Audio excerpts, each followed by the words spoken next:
It is Manchester United versus Barnsley in the Carabao Cup. This is honestly going to be a tough game, which it shouldn't be on a normal day. However, this is going to be League One's Barnsley coming to Old Trafford. And you know for a fact that they are ready to give their all in order to win this game against Manchester United.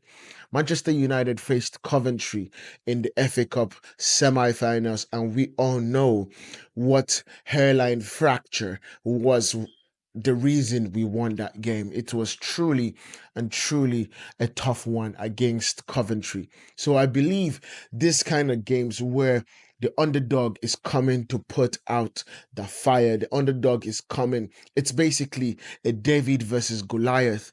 However, in this case, I do not want David to win. So Manchester United are facing Barnsley, and this is an opportunity for Eric Ten Hag to rotate his squad. It's a big opportunity for Eric Ten Hag to rotate his squad. And I'm going to be giving you guys my predicted 11 today. My predicted 11, this is going to be a rotated squad. It's mixed with what I think Eric Ten Hag will do, plus what I hope Eric Ten Hag will. And in this case, it has to do with the injuries. It has to do with getting people fit. It has to do with getting people their confidence back. It has to also do with actually dispatching of Barnsley as easy as possible in the first 60 to 70 minutes. That would be the goal for me in this situation if I was the one picking the team. However, I'm going to start right now in terms of giving you my predicted starting 11.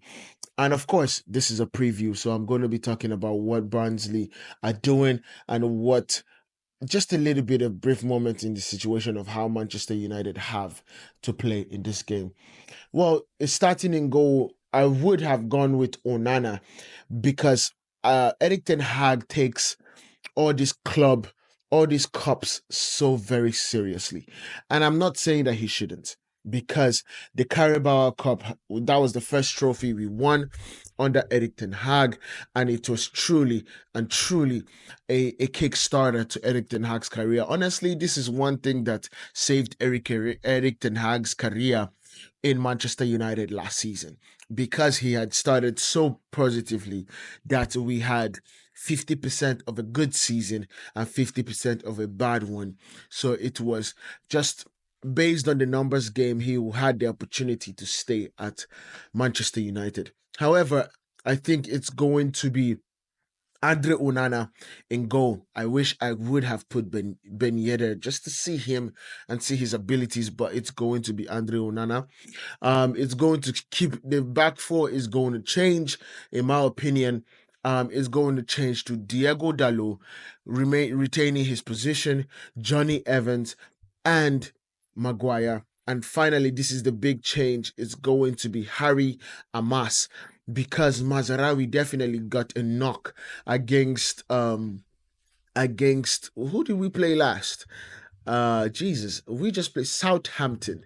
It is going to be questionable, in my opinion, for Eric Ten Hag to put Mazarawi back in this game in order to win this game, because that could cause a long-term injury. So Mazarawi will be out for me. Martinez and Delict will be out for me, and I'll be bringing Johnny Evans and Harry Maguire back into the squad. That will be my back four. And moving forward, we are going to be looking at Harry Amas. Sorry, no, I just said Harry Amas. But in the midfield, we are going to be looking at Manuel Ugarte. I think this will be a good way and a good time to give him his debut. It will be Manuel Ugarte and then Ericsson and Bruno Fernandes. Ericsson, in a sense that I felt we tried him yesterday, and it was a good start, but we could see that he's not much fit. We could see that Ericsson cannot play 90 minutes, and in order for us to be able to use Ericsson, we need to be able to kind of get him up to par. However, the question is still asked about Casemiro. We took Casemiro out of the firing light against Liverpool, and then brought him back on when we needed substitutions for Matthias de Ligt in the 85th minute of the Southampton game. However, I think this could be a good game for us to bring Eriksen back. It's not Ericsson but Casemiro back, and to get him to gain his confidence back in the way we would like to see Casemiro, because whether we like it or not, Casemiro is here at least until January, and he has a big role to play for Manchester United still. So we do not want to kind of kill the confidence by keeping him out for 2 games in a row. I think he has served the punishment of losing 2 goals with not being able to start against Southampton. However, I think this will be a good game because he's just levels above the players that play for Burnley, and that is with all due respect. And then in the attacking side, I'm going to go with Alejandro Garnacho, the goal scorer from last game. He scored that wonderful check back and then bang into the roof of the net. And then this is where we are going to bring Anthony for his start to the season. Anthony has not come on. He has not made an appearance, if I'm not mistaken, this season because of Amad Diallo has basically locked down that right hand side, in my opinion. So this is a game that Anthony has to come in.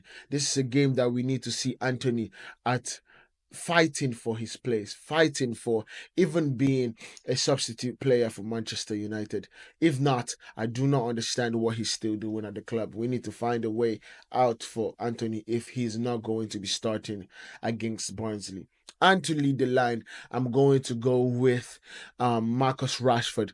In this case, I could have gone with Ethan Whitley because I think he's also registered for the Carabao Cup, and he's someone that we are looking to break through into the first team. So I could put Ethan Whitley, but I do not think Eric Ten Hag is one person to risk so much at the start of a cup competition. So these are going to be my starting 11, and I think this is the game where we need to continue building on the confidence. We are coming off a 3-0 thrashing of Southampton, and I think in this game you would think that Manchester United are playing against a League One side and they should absolutely just dispatch them 3-0, 4-0, 5-0. However, Manchester United, it never goes as planned as you would like. So in this situation, I think Manchester United are going to win this game around a 2-0 victory. It's going to be a 2-0 victory that could actually be extended to 3-0 if everything goes well. But I think Manchester United are not a very high scoring offense yet. And that has to do with Rasmus Højlund not being here, has to do with Xerxes just coming in. So we are going to see how Manchester United play with this situation. However, I think this is going to be a game that will build the confidence, will be going to be a game that will get some goals, and going to be a game that is going to be enjoyable because Barnsley are coming to give their best at Old Trafford. Let me know what you guys think about this down in the comments. Make sure you guys hit that like button. And if you have not yet, hit that subscribe button because we are going to be doing it big. And of course, while you hit the subscribe button, just hit that bell so you turn on your notifications when we post. This is me, Manny, the host of Pillar Sports. I will see you guys next.